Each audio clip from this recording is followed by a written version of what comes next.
Investaz investisiya şirkəti salamlayır. Bu həftənin çərşənbə günü Böyük Britaniya üçün önəmli iqtisadi göstəricilərdən biri olan xidmət sektorunda aktivlik indeksi ilə bağlı məlumatın açıqlanmasıdır.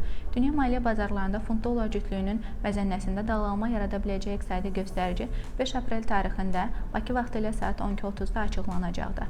Fevral ayı üçün 53.3 olaraq açıqlanan göstəricinin mart ayı üçün 53.5 olaraq açıqlanması gözlənilir. Əgər göstərici 53.5-dən aşağı dərc olunarsa, bu funt-dollar cütlüyünün dünya maliyyə bazarlarında 30-50 point ucuzlaşmasına səbəb ola bilər. Əgər göstərici 53.5 və onun üzərində açıqlanarsa, biz dünya maliyyə bazarlarında funt-dollar cütlüyünün bahalaşmasını müşahidə edə bilərik. Investaz investisiya şirkəti sizə ticarətinizdə uğurlar arzu edir.